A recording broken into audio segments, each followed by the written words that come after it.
Bonjour, aujourd'hui je vais vous présenter un kit bash que j'aime beaucoup, que j'ai fabriqué il y a pas mal d'années et que j'ai fait à partir d'un runabout, essentiellement un runabout, une navette de la série Star Trek Deep Space Nine.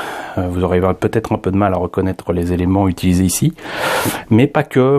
J'ai utilisé quelques pièces de Gundam, pas mal de pièces de Valkyrie, des pièces de récup dont je serais bien incapable de dire la provenance.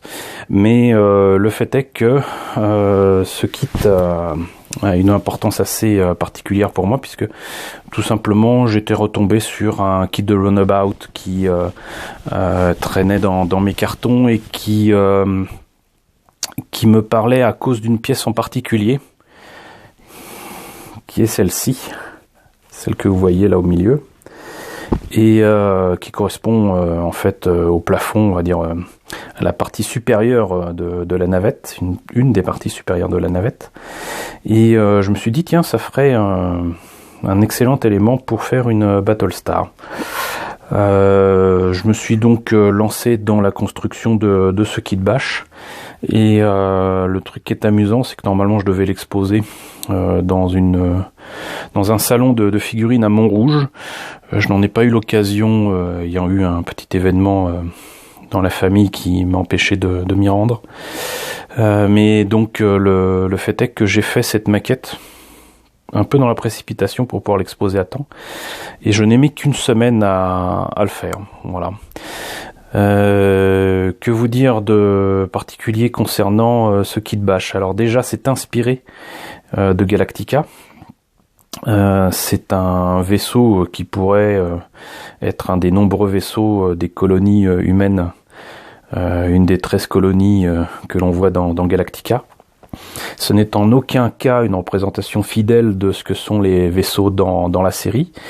Je me suis inspiré des formes générales du Galactica, à savoir un corps allongé, un énorme moteur, des bras qui tiennent des ponts d'envol et d'atterrissage pour les Vipers, une énorme tête aplatie, et même si ça fait un peu super déformed, moi je trouve que ça rend pas trop mal. Et donc comme je disais, donc c'est pris essentiellement du runabout. Donc pour ceux qui connaissent la navette de Deep Space Nine, ils reconnaîtront peut-être certaines pièces ici, là, ici, là aussi, là également je crois, là encore plus. Là il s'agit vraiment de ce que l'on trouve une partie inférieure de la navette. Comme je disais, ça c'était le dos de la navette. Ici c'est un des éléments de ce que l'on appellerait le roll bar qu'il y a sur certaines versions du runabout, puisque il y a 2 versions existantes si je me rappelle bien. Et sinon de nombreux détails sont en fait ici, par exemple avec des trucs de récupération là, c'est par exemple des touillettes. Il y a aussi pas mal d'option parts, mine de rien. Les option parts, c'est donc des pièces optionnelles qu'il est possible d'acheter dans des marques comme Kotobukiya ou Wave au Japon, et qui sont bien pratiques pour refaire des réacteurs, pour modifier, customiser des kits qu'on peut avoir. Sinon, je parlais tout à l'heure de Valkyrie. On voit ici par exemple des bras de Valkyrie. Si je me rappelle bien, j'ai pris ça d'un VE1D. C'est un véhicule d'entraînement que l'on voit dans Macross, le film. On reconnaîtra aussi ici une partie des jambes, encore une fois. Bastingage de bateau de LR. Et là où je trouve ça amusant, c'est que ici j'ai utilisé en fait des pinces qu'on trouve souvent sur les tringles, qu'est-ce que je dis, les cintres en plastique qui sont utilisés sur les marchés par exemple pour tenir des pantalons, des vêtements, etc. Il y a des pinces en plastique qui souvent se retrouvent cassées et sont abandonnées sur les places de marché.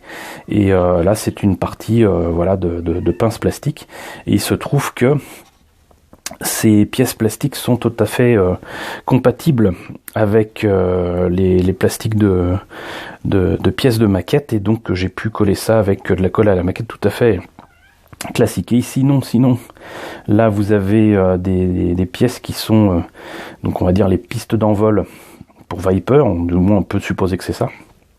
Et ça a été fait avec des morceaux de touillettes, mes fameuses touillettes à café qui ne me quittent jamais.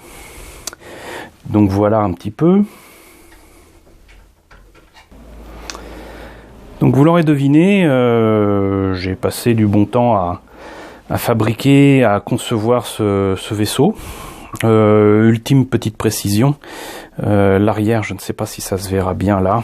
Je vais essayer d'allumer d'autres lumières, voir si ça se... Voilà. On voit peut-être un petit peu. Voilà, il y a une grille et derrière il y a un réflecteur que je pense avoir récupéré sur des morceaux qui étaient traînés par terre, peut-être après un accident, je ne sais pas. Un réflecteur soit de vélo, soit de voiture ou de moto. Je pense que c'est plutôt de voiture. Et donc je n'ai pas la moindre idée de l'endroit d'où sortait cette grille. Mais j'ai réussi à la découper avec une cisaille. Une cisaille qui appartenait apparemment, qui était dans les outils de mon grand-père, qui était plombier zingueur.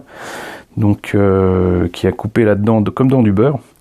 Ça m'a permis de faire ça à la taille voulue. J'observe qu'il manque un boulage. J'essaierai de retrouver ça dans la boîte qui me sert à transporter ce kit bâche depuis des années dans les conventions et les salons. Mais sinon, vous observerez que tout ce que vous voyez là sont des morceaux de touillettes à café. Touillettes à café, que je vous dise pas de bêtises, dans ce genre-là. Donc là, vous voyez là un morceau ici, un morceau là, etc. Donc encore une fois, il n'y a de limite à vos sources de pièces et à votre comment dirais-je, à votre bon plaisir de monter tout cela, que les limites de votre imagination. Et il n'y a pas nécessité forcément à se compliquer la vie et à attendre des années pour monter quelque chose par soi-même. Donc dernière précision encore une fois. Bon, là je vois d'ailleurs qu'il y a un petit peu de serre-câble, serre-flex que j'aime tant, presque autant que mes touillettes à café. Oui, donc je disais que en fait le kit de Star Trek, j'en avais bien évidemment plusieurs et que si je l'ai récupéré et découpé en morceaux, c'est surtout que ce pauvre kit était dans un état pitoyable et de toute manière je ne l'aurais jamais fait comme un runabout de Star Trek. Il faisait partie d'un lot que j'avais acheté sur eBay avec beaucoup d'autres kits déjà commencés ou abîmés ou dans un état pitoyable qu'on pouvait trouver en lot il y a quelque temps.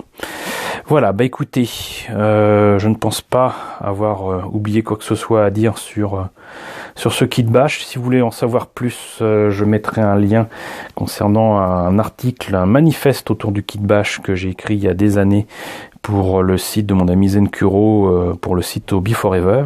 Je vous invite à le lire si ça vous intéresse. Et sinon, je vous invite à partager la vidéo si elle vous a plu. Et surtout, je vous retrouve très bientôt pour la présentation d'autres kits bâche, fort nombreux, que j'aurai plaisir à partager avec vous.